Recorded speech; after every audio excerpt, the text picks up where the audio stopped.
Ready, set, showtime.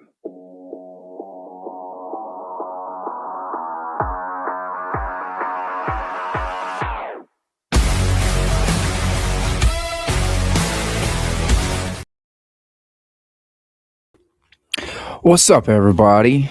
This is Purple and Gold Talk. Tiger Joker here. Trying this out live for the first time, so y'all just bear with me. We're going to cover today. We're going to cover LSU's win over Southern last night. Tigers are staying hot. The bats are hot. We're going to get into kind of some details from the last night's game. We're also going to look ahead to Tennessee series this weekend. What the Tigers are up against and what needs to happen to keep getting SEC wins, keep stacking it. And at the end of this show, we're going to talk about something we talked about on the live watch show last night. If you could pick your starting 9 lineup for LSU baseball in history, who would it be? So, first things first, LSU versus Southern, Tuesday night baseball. The Tigers pull out a 16-6 win after getting down 3-0 early in the game. Would add a run, make it 3-1, and then get down 6-1 on an uncommon error by Chris Stanfield. I think I read today that it was only his 5th error in 4 seasons as a starter in SEC, which is very uncommon. So, I mean, Tigers down 6-1 early, but the bats would wake up. You would 10-run rule, Southern 16-6. Offensively, you were led by Stephen Milam, 3 for 4 with a home run from both sides of the plate. Going into the game, Milam had 1 home run, tripled that up, now 3. It's the second time he's homered back-to-back in both sides of the plate. The last time he did that was against Wofford in the regionals. You also had Derek Curiel, 1 for 4 with a RBI, 4-run grand slam homer. That's back-to-back games for Curiel with a home run. Omar Sarna stayed hot, 3 for 4 at the plate with an RBI. Seth Dardar, SEC Player of the Week, 2 for 3, a triple and an RBI. Zach York contributed with 2 RBIs. Didn't get a hit. He walked. Sacrifice fly, and he also walked in a run.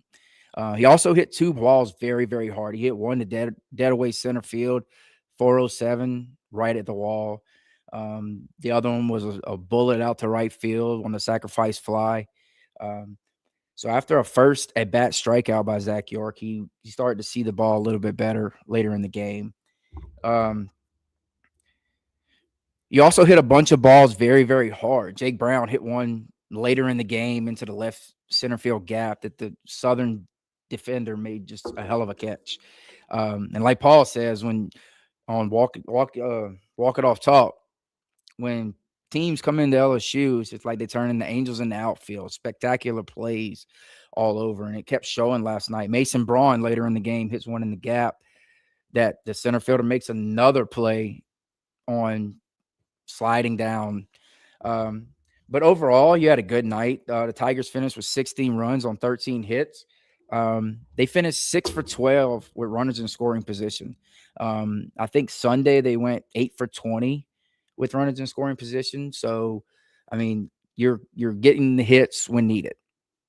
A big stat I found today was that in 5 situations, LSU had a runner on third with less than 2 outs. And all 5 times that run scored, that's something that has been bad for LSU so far this season, is getting that timely hit, getting that timely run in, whether it's a ground ball to second base to score a run from third, a sacrifice fly, just putting the ball in play to get on. So back-to-back games, the Tigers have really been putting in the offensive work. Now, a lot of people are going to say, it's against Southern.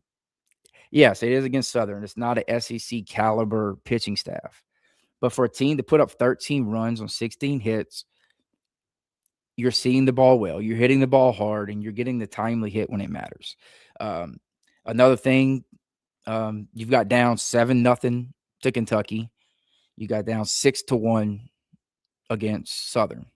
This team has showed the fight and the will to come back and keep fighting. Don't give up. Keep putting quality at bats together to do what you need to do to get back into the game. Now, like again, we're going to touch on that against Kentucky on Sunday. You were facing the back end of their bullpen. I believe their right fielder actually pitched in that game, so they were at the end of their pitching. And then against Southern, again, not a high quality pitching team, but the fight to not give up is what this team needs. Now, can you do that against a quality team, say on a Friday night or a Saturday against maybe the Tennessee this coming weekend? I wouldn't recommend it, but we know that the Tigers can do it. Tigers are on a 3-game win streak. In them 3 games, they've scored 40 runs while collecting 38 hits. SEC Player of the Week, Seth Dardar, is on a tear right now. Kind of, pencil his name in. I'm sorry. We're going to put that in pen at second base. Not only his at-bats and driving in runs, but if you can see the defensive mind of him and Stephen Milam together, there's nobody else on this team that I want at second base to pair up with Stephen Milam. I think they've turned more double plays in this past 4 games together than they have all season. Some other notes, Danny Lockenmeyer. Danny Lockenmeyer got the win last night. Coming into last week, I believe Danny Lockenmeyer had 1 appearance on the year. So halfway through the season, he had 1 appearance, and now in the last 4 games, he's had 3. Now he's not going long, an inning here, a third of an inning there, but he's giving you quality reps on the mound. Got the win last night, first as an LSU Tiger.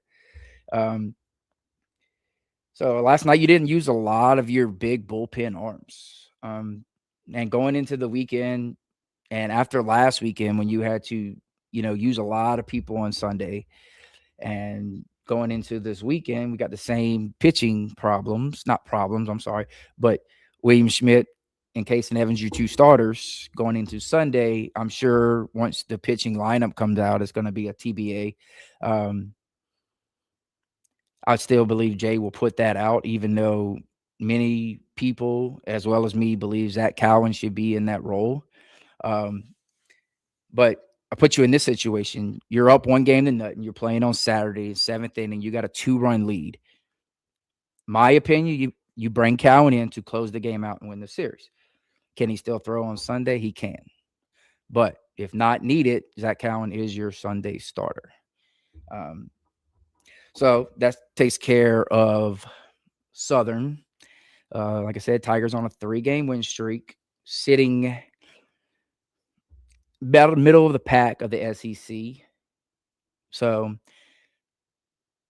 we're on the upward trend after the first 2 weekends of going 1-2 in the SEC. Getting a series win is huge. So this is my live show. I'm not used to the comments. We're gonna check a couple of them. We got Babin on the Bayou. If you're not following Babin, he does great work. Actually, was in the box last night at the game, covering for Go Deep Dive. Did great job. We got Paul at Walk It Off Talk, another big LSU fan, another great podcast there. If you're not following Paul, please do it. All these people are like inspiration for me doing this today. I started out as saying this is like something I wanted to do, and watching them and watching the passion that they have for doing it kind of, forced me into doing it. And I'm glad I did. So we got AP here. He just finished a show up called Timeout and Tangents. If you haven't checked him out, please do. All LSU covers not only baseball but football, New Orleans Saints, everything. APs are very knowledgeable about everything. And actually, AP had his very first live show, and I was like the first person in there. And I told him that day that it was just something I wanted to do right here, and now here I am. So, um, Paul says tattooed at second base. Yeah, Dodar, you could say I messed up by saying penciled, but yeah, he doesn't come out the lineup. You know, he fits there. He fits there defensively. He fits there offensively. He's staying there. Uh, he also says Pearson at third base, which I agree. Jay said himself that Pearson was inserted into the lineup in Game 3 against the Vandy series to give a spark for this team, and since then he has not come out the lineup. Um, he hits the ball hard. He gets on base. All things you want. He plays all right defense. I mean, I'm not going to say he's a spectacular defense because I mean he's had his moments just like everybody else on the team except for the greatest defensive shortstop in LSU history, Stephen Milam. Um, but yeah, your outfield is set. You got Stanny, you got Curiel, you got Brown. They're not going nowhere. The only position that I could see having a rotation right now would probably be DH. And it all depends on lefty righty matchup because Omar Cerner has put himself in the lineup at catcher as an everyday catcher. Now, Beatty will probably see action on the weekend, maybe catch a game, maybe catch a midweek like he did last night. But big games, Omar Cerner is going to be behind the plate. So that leaves your options at DH. You have a couple. If you're facing a right-handed batter, a right-handed pitcher, Mason Braun. He had a big weekend this past weekend. Um, so if you're facing a righty, I expect Mason Braun to be in the lineup. Now, if you go to a lefty pitcher, which you're probably going to face a few of them this weekend, um, you are going to face a few of them this weekend in Tennessee. So do you have to decide? Are you going to leave? Are you going to leave Braun in to face the lefty, or are you going to go to a right-handed bat? Um, that gives you Beatty. That gives you Braden Simpson. Um, And it's not pretty. There's not in. You got Caraway. You also have Caraway that can come in and give you an at bat if needed. Um, like Paul said, Jay did say BD was hurt, not injured. Yeah, I seen that. He said something about his foot, and I think it goes back to a couple weeks ago. I think he took a foul ball off his foot, and I think he left the game. I don't know if it has anything to do with that, but he did say that he was hurt, not injured. Which I'm not gonna lie, I questioned it a lot of why we didn't see him in 4 games, thinking maybe something was up because Jay did say he didn't have an injury, but I guess he wasn't lying. He didn't have an injury; he was hurt. Um, so now we look ahead to Tennessee on the weekend. We're gonna travel to Knoxville first. Everyone knows that Knoxville is a hitter's park. They call it a launching pad.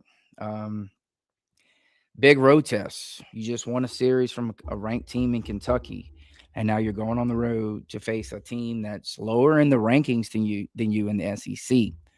But can you keep that same momentum, that same fight that you fought this past weekend at home? Can you bring that to Knoxville with you?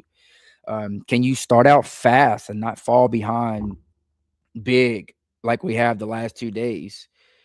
Um, Because, like I said, you can fall behind 7-0 against Kentucky on a Sunday. You can fall behind 6-1 in Southern on a midweek game, and you're not going to face the quality pitching that you're going to see this weekend. So if you fall behind big against Tennessee early, you definitely have a dogfight to come back and take that lead. Um, so Tennessee is 19-10 on the year. They stand at 3-6 in the SEC. They're coming off a 3-game sweep to Vandy. Like Vandy swept them, and not only swept them, but they walked them off game 2 and game 3 in the total opposite ways possible. Game 2, Vandy walks off on a bases loaded squeeze play. Okay. Game 3, Vandy walks off with a grand slam down by 3 to win the game. So like I said, Tennessee did win their midweek game big yesterday. Um, so I mean, they're going to be fighting to get back into the SEC rankings, just like we were this past week. So you cannot go in there expecting that they lost 3, so you're gonna, you're getting a bad team. No, they're gonna come out, they're gonna fight.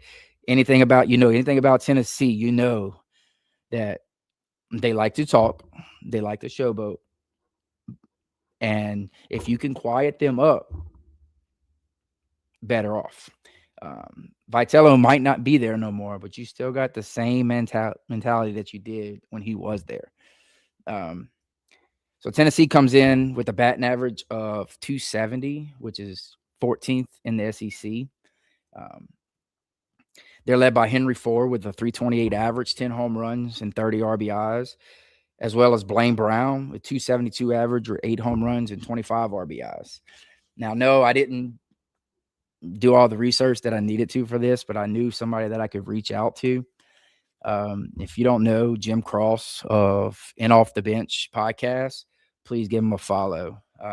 As I was preparing for this podcast, I reached out to him knowing that he knew Tennessee very, very well. And he gave me a lot of stats. He gave me a lot of points to things that this Tennessee team does well. So pitching wise, they have a 3.69 ERA, which ranks 5th in the SEC. So pitching well. Can't say who definitely is going to start for Tennessee for the weekend because they have flip-flopped their rotation a few times. But two big arms that you will see out of either the pen or the start. And the first one is Brandon Averson. Jim did tell me that he wouldn't be starting, that he would most probably come out the pen this week. He has a 3.54 ERA with 20 innings pitched, 28 Ks, and 7 walks. Lots of strikes, doesn't walk many. So, you know, you got to get up there ready to swing the bat, make good quality at bats, and don't go up there hoping for the walk.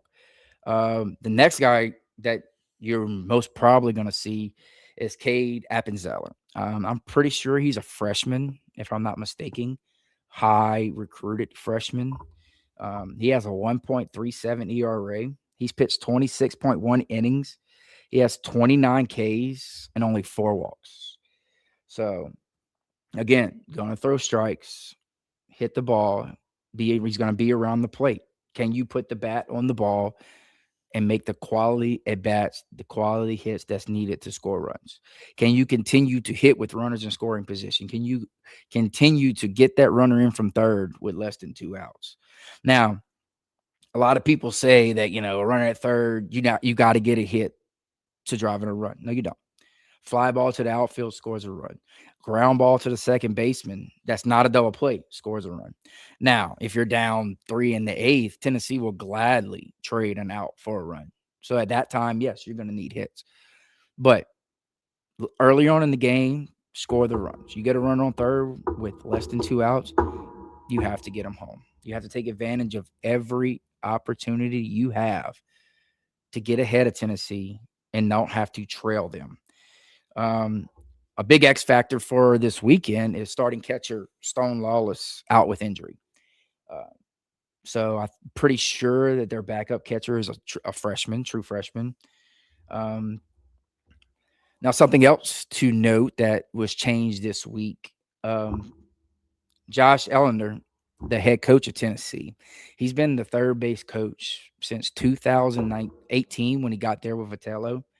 Well, just this past midweek game, he decided to get into the dugout and relinquish his third base duties.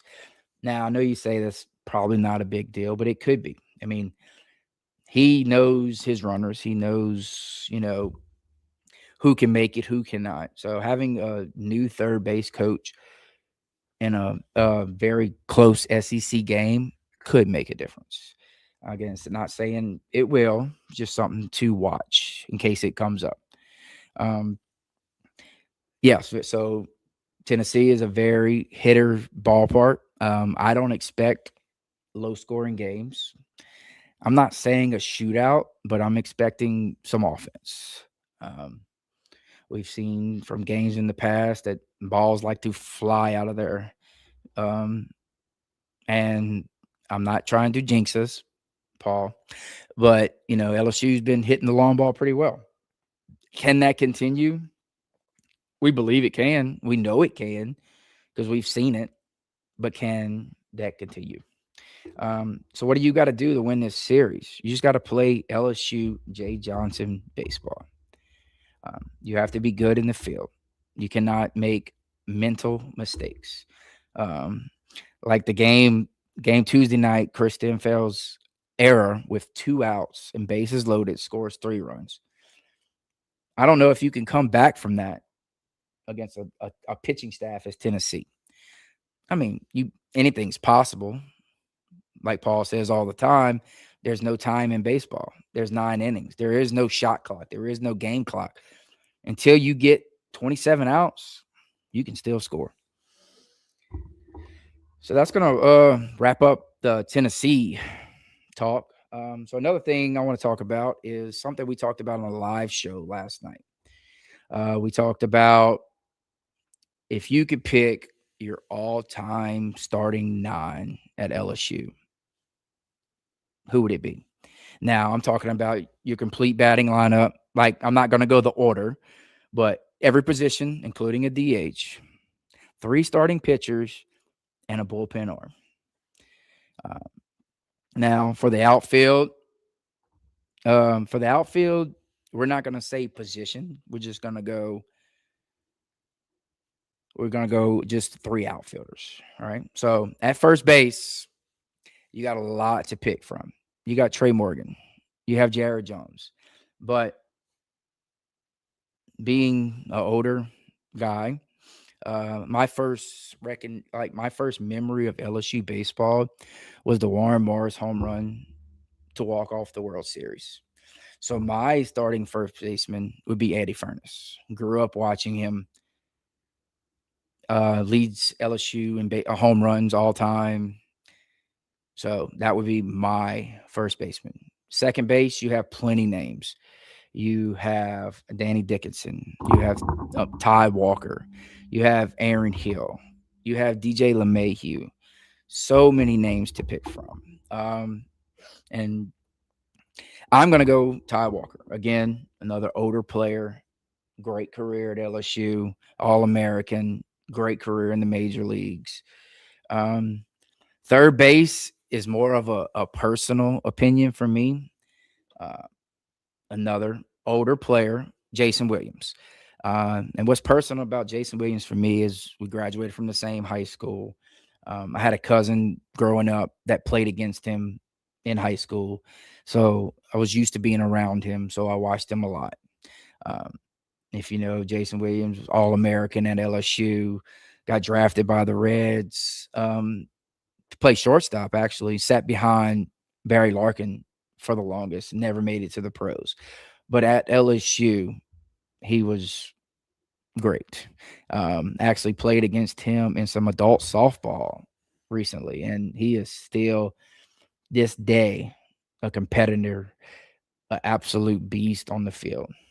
So shortstop, you have options. You have Nola. You have Stephen Milam. You have Brandon Larson. Offensively, power-wise, Brandon Larson. But all around shortstop, I would go with Alex Bregman.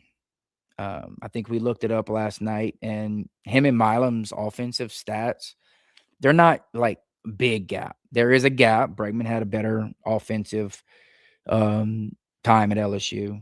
They're pretty close to home runs. Defensively, I would say Stephen Milam. I mean, Bregman was a hell of a defender, but Stephen Milam is the best I've seen at LSU.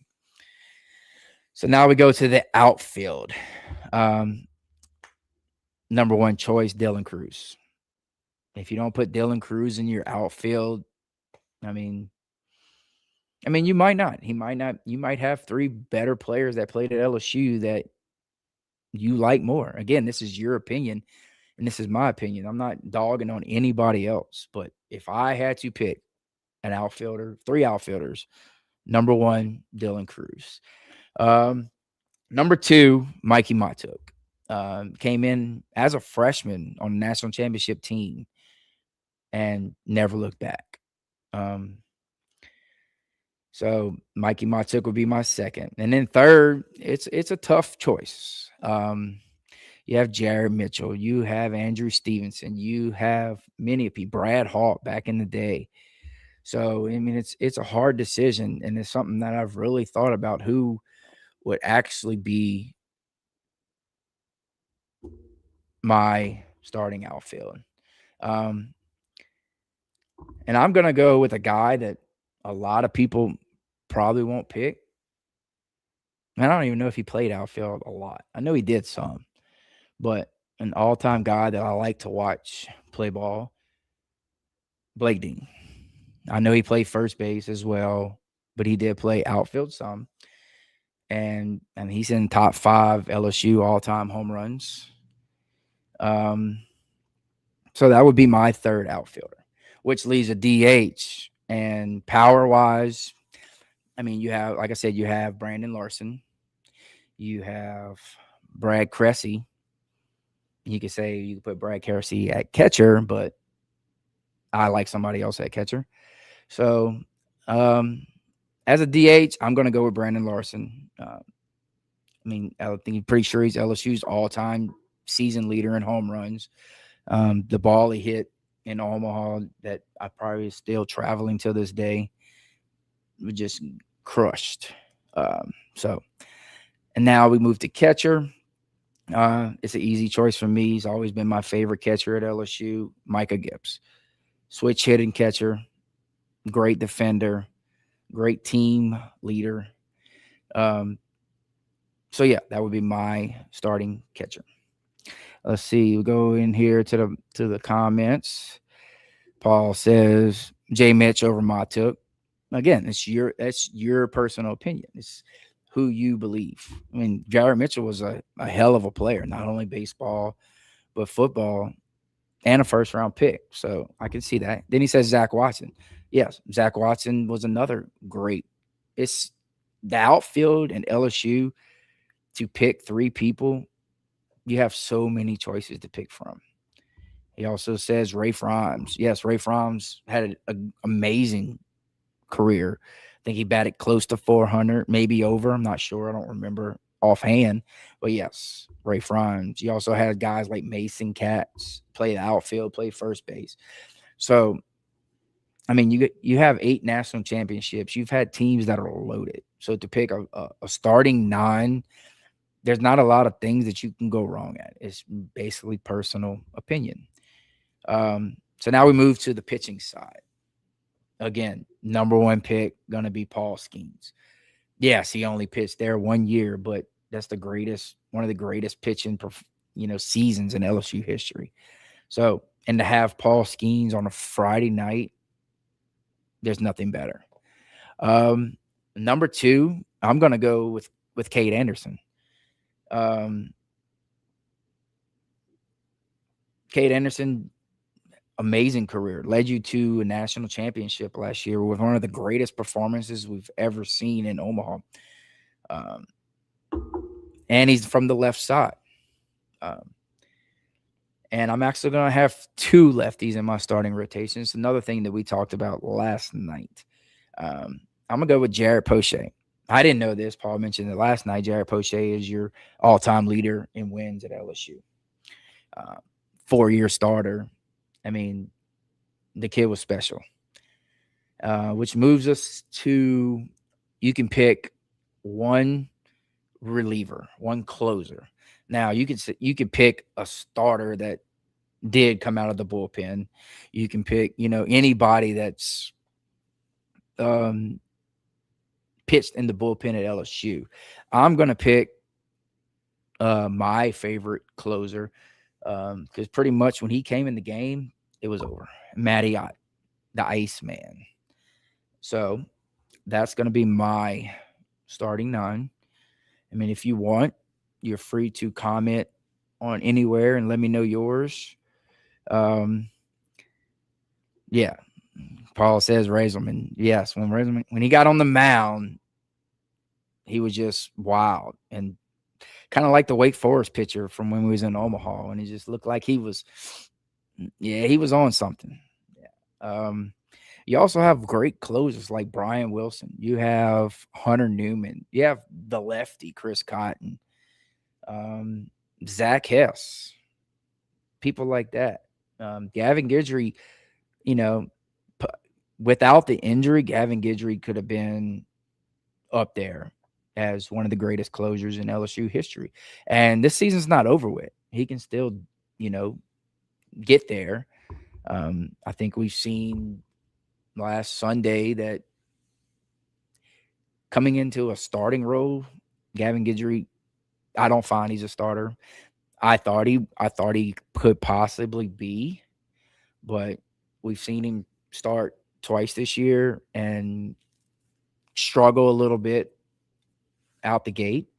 Um, and that's a bullpen mentality. You know, as a closer, as a bullpen guy, you pitch off of fire, you pitch off of intensity, you pitch off of the moment. That's why when the major leagues bring a closer in with a big run, a big lead, that's not a save situation, they struggle because it's not something they're used to. They're used to, coming in to shut the game down, and it's something they live off of. When he's up there and he's strutting around and he's talking to batters after he strikes them out, you don't see that from him in the first inning. You see that from him in the seventh, eighth, and ninth when he's coming in to close the game. So I believe that's his best role. And going forward for the rest of the season, if you can have him in that role, if you can have the Gavin Guidry that we know can come in and close out a game, you got it. So if we have Case and Evans on Friday, we have Schmidt on Saturday, and as of right now, I would say Zach Cowan on Sunday until Cooper Moore comes back. Now, once Cooper Moore comes back and he builds a pitch count back up, you definitely throw him back into that weekend rotation, and you move Cowan back to the bullpen where he can pitch multiple games on a weekend if needed. But if you can get Guidry back to the closer mindset, the hammer, the Iceman, everything that you need out of a closer, this team can do great things. The talent is there. I'm going to say that, people say that, Jay whiffed in the portal. No, he didn't. The players are talented. The the guys he got can play very well. Jay's just not going to just go get somebody because he needs somebody. He's going to go get a guy that he knows can get the job done. Um, my thing, I think, for this team is I think they get in their head. They get, they'll get down early and let it affect them. The mental errors. Um, and to be honest with you, I don't know if you have true leadership on this team. Now, when I say leadership, there's plenty of guys on this team that can take that leadership role. I say something I did see last night, that I like to see when Chris Stanfield made that error. He, the next play, the next batter, the inning end, and as Chris Stanfield's coming in, who's waiting for him? Derek Curiel. Derek Curiel there to wait for him, to run in with him, to give him words of encouragement. That's the kind of leadership you need. And like I said, this team has it. This team has the potential to go. I'm not going to say Omaha team, not yet. They have the potential to be if they can put it all together. But right now, the mindset should be stacking quality wins together, keeping the bats hot, cut down on the middle mistakes, throw strikes, and get the job done. Keep stacking SEC wins together. If we have to go on the road in the regional, we have to go on the road in the super regional, let's do it. Um, I'm pretty sure that LSU's never made it to Omaha, not hosting a super regional. I could be wrong. I mean, I think I read that somewhere, but I could be wrong. Uh, but anything's possible. This team has the talent to get it done. Um, So yeah, that's gonna pretty much wrap it up for me. If you can, give me a like, give me a share. You know, I look forward to doing this more. I appreciate everybody in the chat. Paul, AP, Babin. Thank you guys for not only like, pushing me to do this, but inspiring me. Watching you guys do it and see the passion that you have for it make me want to do it even more. Um, like the video, subscribe to the channel. I am on X at Tiger Joker 84. Um, and I also have a podcast page on there. Don't post much on it. Might later on, but it's Purple and Gold Talk One. If you can give that a like and some shares, I look forward to talking to you more. Um, let's go to Tennessee. Let's win a series. Let's keep the bats hot. Let's keep the momentum hot. And then we go to Oxford next week. And I know it's not football season, but I expect a rowdy, rowdy crowd in Oxford. They're going to be, you know, if LSU goes over there and sweep them, they're going to blame Lane Kiffin. Enough said. They're going to do it. But I expect a rowdy, rowdy crowd. I said I'm taking y'all to Tennessee. Nah, I am going to Tennessee. I'm actually leaving for Tennessee next Wednesday. I wish it was a week earlier because I'd be going to the game. But I mean, you're more than welcome to come. Uh, I don't know how y'all gonna get there, but I mean, you're more than welcome to come. Yeah, I did say, let's go to Tennessee. I'm saying us as in LSU.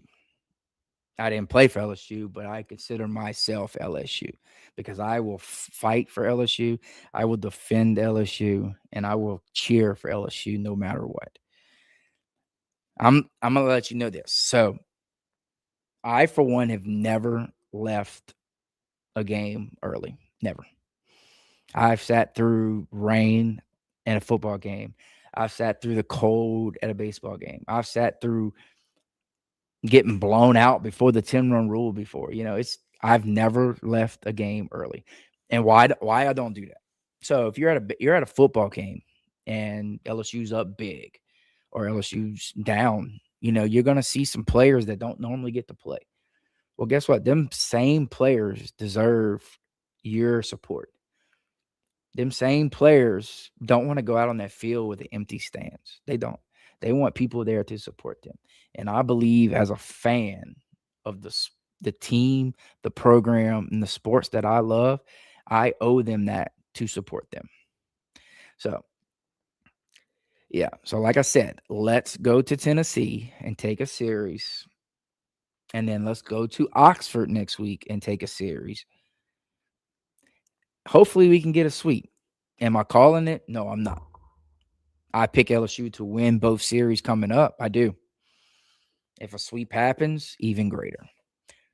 So that's going to do it from me. I appreciate everybody here. Look forward to talking to y'all later. Again, please hit that like. And as always, go Tigers.